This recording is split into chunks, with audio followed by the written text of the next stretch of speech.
The usual criticism of your position is that it was utopian, always was utopian, that we could not wage war like Romans because we're Americans, and the ruthlessness that you called for would not have been a possible option for us, and that it was always going to be messy, that it's a fantasy to think that you can wage a Roman-style quick war, bringing your opponent to a military defeat and then leaving, or leaving an administrative shell or something to run the place, but not having to linger in place and spend blood and treasure in an occupying force. How do you react to that?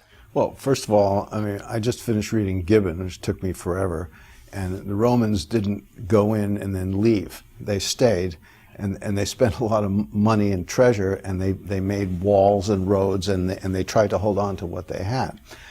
Secondly, I never, Norman Podhoretz said that I was ruthless, and just what you said, but I never said that. In fact, on September 12th, I published an editorial in the Wall Street Journal, and then subsequently, a month later, right before we're going into Afghanistan, saying we should go in and out. Mm-hmm. My recommendation was that we spend no more than 2 weeks in Baghdad, set up a strong man from the army. Mm-hmm. And now with hindsight, people say, oh, we shouldn't have disbanded the army. Set up a strong man with the army. Well, we should have at least discussed disbanding the army, since it was apparently more or less done on the say-so of Paul Bremer, right?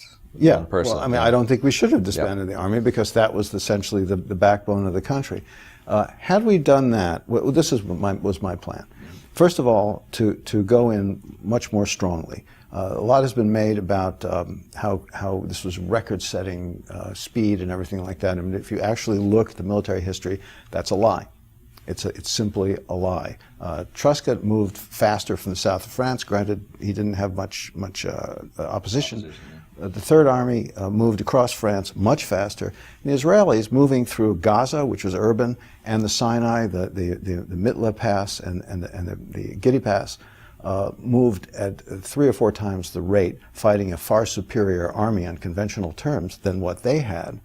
It was not record-setting at all. It was way too slow, partly because Rumsfeld decided to prove out the revolution in military affairs and did not put sufficient force in there to make it fast and decisive, real shock and awe. What I said was that we should go spend no more than 2 weeks there, and then set up someone compliant from the army. And these people live to rule. If we had told them that we'll be back soon, otherwise, but you have to do what we say, which is suppress your terrorists and behave internationally, would have been fine. And what I said then, and I'm on record, and among other things, in the Claremont Review of Books, among other places, exactly, was wheel left. The American Army was not meant to sit still. It was not meant to fight counterinsurgencies. That is not the American way of war, and it never should be. Wheel left. Hit Damascus, do the same thing. Then wheel south and east and occupy the Saudi military bases on the line between Saudi Arabia and Iraq, which we largely paid for anyway.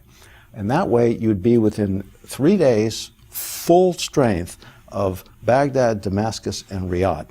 And you dictate to those regimes. By the way, we would not have lost many troops at all. There'd be no counterinsurgency. Our forces would not have suffered the damage that they did.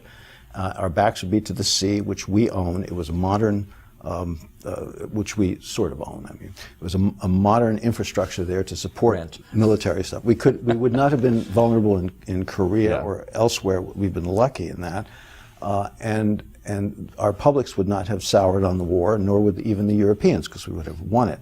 And then you dictate to Damascus, Baghdad, and Riyadh that they behave, that they not support terrorism, and that in international relations they act like human beings. This we could have done, and it did not entail any ruthlessness whatsoever, and specifically not dealing with warfare among civilian populations. So I was far less ruthless, far more traditional in terms of military strategy than what I'm being criticized for.